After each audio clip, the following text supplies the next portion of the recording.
All right, y'all. If you've been keeping up with this trial like I have, then you already know this case has layers, and not cute ones. I mean like layers of trauma, power plays, opioids, and iPad threats. So today we're counting down the top 5 most controversial messages revealed during Cassie Ventura's cross-examination. And I promise these texts make you side-eye everybody. Not just Diddy, not just Cassie, but every single body. These are the receipts the defense is hoping you read as consent, while the prosecution is waving them around screaming coercion. Now, if you have no clue what's going on with the Diddy trial, first of all, where have you been? And second, it's okay because I got you. Just check out my day 1 through day 4 breakdowns right here on this channel. I laid everything out from Cassie's direct testimony to cross-examination's mind games. So go binge those, then come back, or just watch this video and then go binge those. Do whatever you please. So grab your snacks, maybe a stress ball, and hit that like button, subscribe, and turn on your notifications because we're jumping into the messiest, pettiest, and most questionable text messages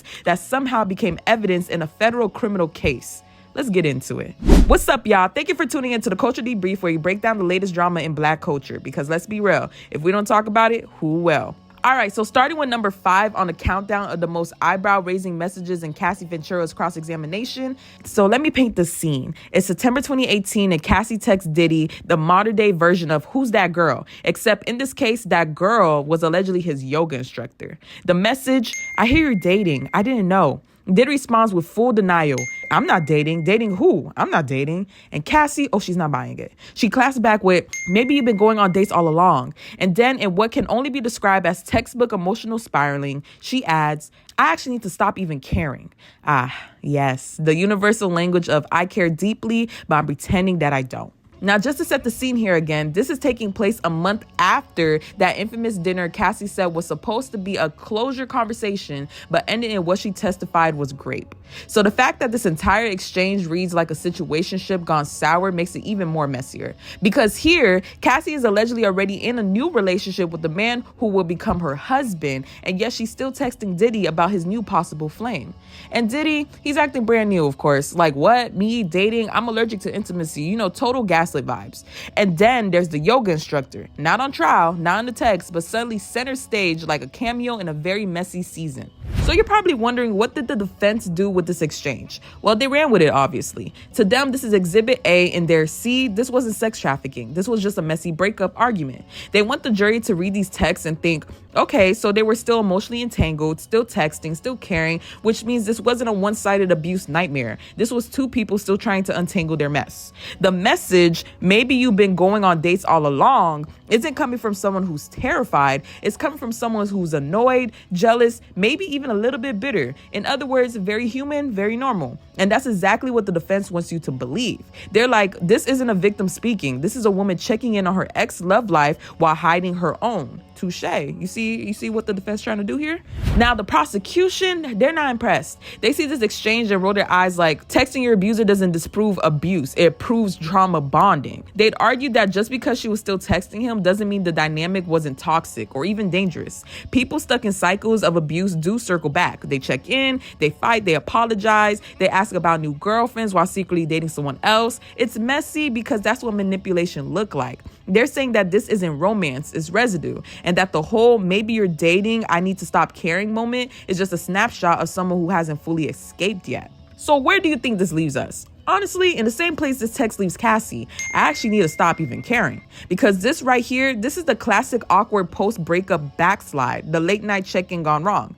You got Cassie low-key stalking his love life while hiding her own. You got Diddy doing the "who me" routine like a man who never seen a dating app in his life. And somewhere in a yoga studio across town, a woman's probably wondering, why am I even being brought up? And the best part, both of them are pretending not to care while clearly caring a lot. So it's giving mutual obsession with a dash of regret and the kind of lingering toxicity that makes you say "we're done" 6 more times before it finally sticks. So what do we take from this message, you may ask? Was it a harmful exchange between 2 exes still untangling years of emotional chaos? Or was it another sign that beneath the headlines and horrific claims, this relationship was way more entangled than either side wants to admit? Whatever you answer, one thing for sure, This is not about yoga. This was about control, jealousy, and ego with a little sprinkle of denial. And whether your team, she should have blocked him, or team, he's playing dumb, this message right here earns its place at number 5, not for what it proves, but for how messy it makes everything else looks. So coming in hot at number 4, we have this email. Although it's not a text message, this needs to be heard.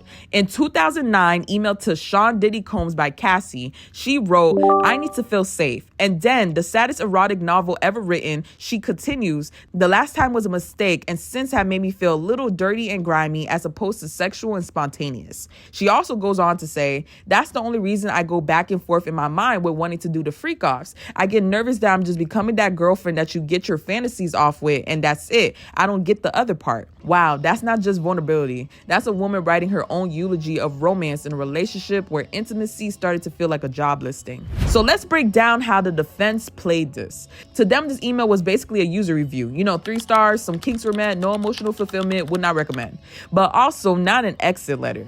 She didn't say, "I'm done." She didn't say, "This is abuse." She said, "I'm not sure how I feel about this anymore," which the defense is interpreting as, look, she was aware, she was communicating, this wasn't trafficking, this was pillow talk with a word count. They're painting it as a woman navigating a high-profile, high-pressure relationship with a man who's clearly a lot, but not necessarily a criminal. And honestly, that's not an impossible interpretation. This is a woman expressing discomfort, but also still staying, still participating, and still holding out hope that something could shift. To the defense, this message shows introspection, not entrapment. Now let's flip the lens, because the prosecution's looking at this message and see trauma typing in real time. They're saying this is the clearest sign yet that Cassie didn't feel in control. She didn't feel safe.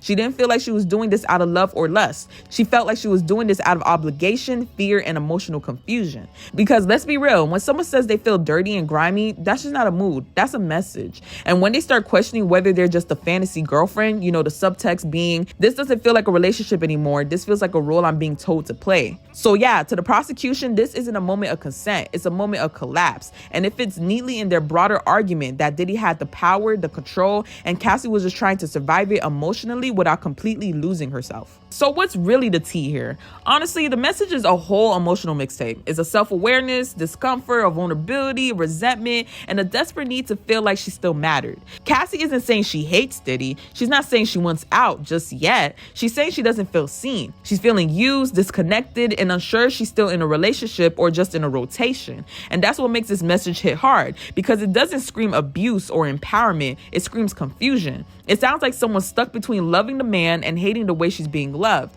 And unfortunately, that gray area is where a lot of manipulation hides. So whether your team, she has every chance to leave, or team, he broke her down slowly over time, this message gives you enough ammo for both. And that's why it's number 4, because this email doesn't clear Diddy, but it doesn't absolve Cassie. So now we have number 3. And this text message says, "I love our freak-offs when we both want it."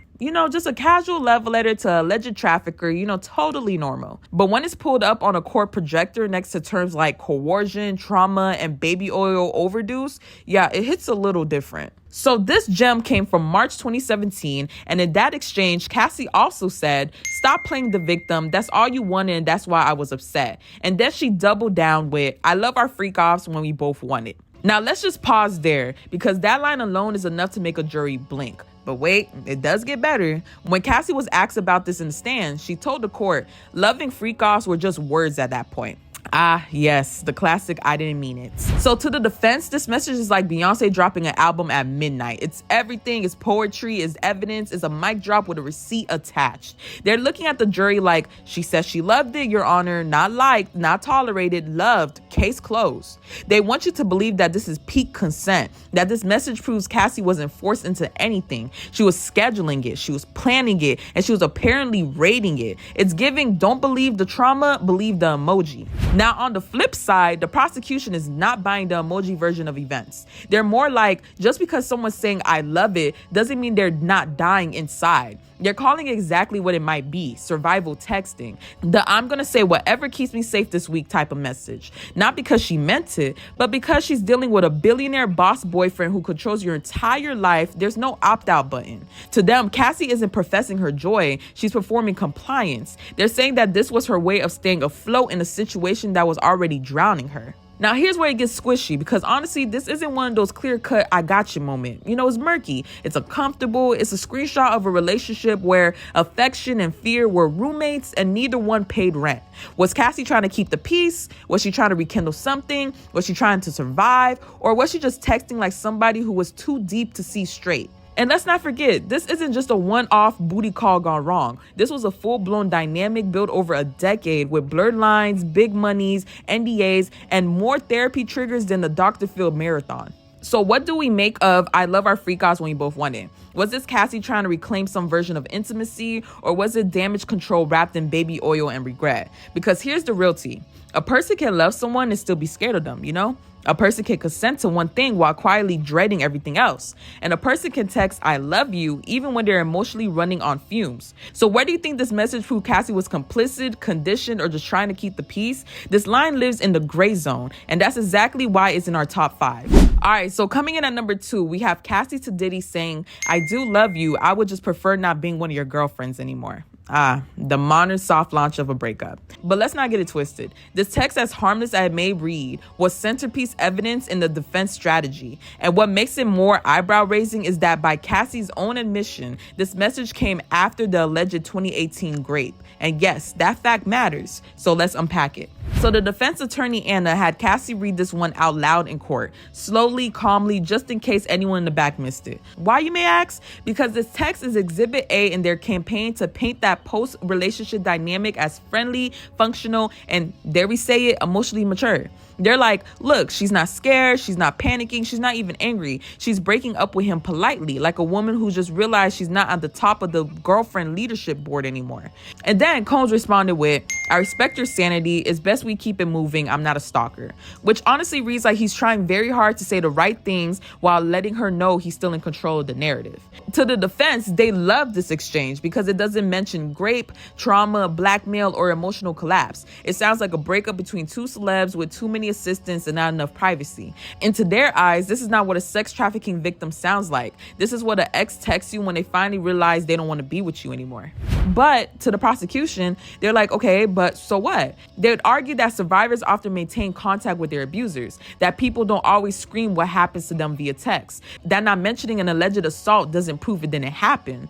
Also, let's not act like Cassie didn't just spend 2 days recounting years of drug use, emotional manipulation, and blackmail level freak-off footage. You think one gentle breakup text negates all that? They'll say that this isn't a gotcha moment. It's a trauma-informed breakup, one where you keep things friendly because you're still unsure of what your abuser might do, or in some case, you still trying to mentally untangle whether they actually were your abuser. This isn't about lies, it's about layers. And the prosecution will argue this message was her way of trying to end things cleanly with someone who would never allow anything to be clean. So now let's step in the middle, where we're not riding with either party, but we're staring at this message like, girl, what does this even mean? The I do love you, I would just prefer not being one of your girlfriends anymore. Like, not your girlfriend, not a girlfriend, but one of many. Because apparently at that point, being Diddy's girlfriend came with a group chat and rotation schedule. This is like an emotional equivalent of quitting your job with a thank you card, you know, a polite exit from a very public mess. It also sounds like someone who still doesn't quite know how to let go, but knows she has to. And let's not ignore Diddy's response, the I respect your sanity. Sir, if you respect her sanity, then why do you feel like she needs to bring it up? So here's the truth though. The message makes everything more complicated, not less. If someone who thinks Cassie was 100% a victim with zero agency, then this message chips away at the idea just a little. And if you think she was a willing participant and this whole case is overblown, this doesn't prove you're right either, because there's something off in the tone, you know, something unfinished. It's not defiant, it's not scared, it's tired. Tired of competing, tired of the power imbalance, and tired of not getting the other part. This isn't about consent, it's about clarity and the complete lack of it. So now number 1 on the board, and trust me, we all know this one if you were following the Diddy trial. The I'm always ready to freak off. Sent via BlackBerry August 5th, 2009, 2 years into Cassie's relationship with Sean Diddy Combs. That message was flirty, bold, and allegedly written without coercion, or at least that's what Diddy's legal team is hoping the jury believes. But in a courtroom where freak-offs is now a certified legal term, and we spent days hearing testimonies about trauma, violence, and hotel room horrors, was, then this text just landed like a misplaced laugh at a funeral. So let's be clear. We already know that the defense absolutely loved this message. They pulled this one out like it was a wild card in Uno. They want the jury to see this and think, she said she was always ready. This wasn't trafficking. This was texting foreplay. They're not just presenting this as a message. They're offering it as consent on a silver platter. Because how could someone be abused, manipulated, or coerced and still sending flirty messages like this? The defense is leaning into what they're calling the emotional duality of this relationship. Cassie wasn't being dragged into a dungeon against her will. She was texting suggestive messages, she was participating, and she had a BlackBerry and some free time. And that, they argue, complicates the helpless victim narrative that the prosecution has built.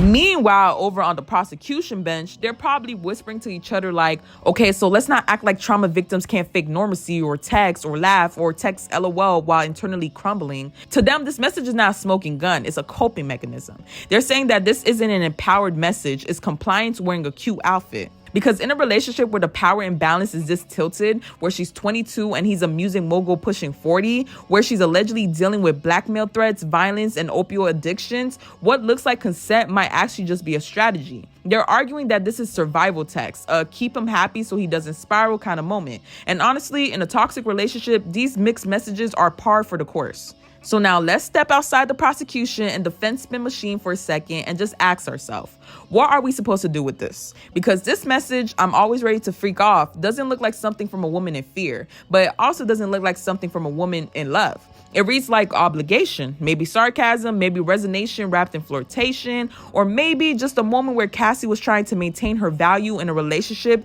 that already made her feel disposable. It's giving, if I can't be the woman he respects, I'll be the one he texts back. Or it's giving, this is what he wants, so this is what I'll give him. So let's not forget, this was in 2009. So is this message proof that she loved it? Or is it the proof that she was just really good at pretending everything was okay? Because that's what these texts ultimately shows us. Not black and white, not villain and victim, but two people in a tangled, toxic, sex-fueled mess where lines were crossed and blurred and ignored repeatedly. This text doesn't absolve Diddy. It doesn't condemn Cassie. It just shows us how deeply complicated this whole situation was and how easy it is to laugh through the pain when you feel like it's your only option. So all right, y'all, let's bring this full circle. Let's wrap this up with a bow, preferably one made out of caution tape. So we've gone through 5 of the most eyebrow-raising messages from Cassie Ventura's cross-examination, and if there's one thing we can all agree on is that this case is not as simple as Diddy bad, Cassie victim. Nah, this is a slow-cooked mess, like one of those situationships that should have ended in 2011 but dragged out into federal trial in 2025.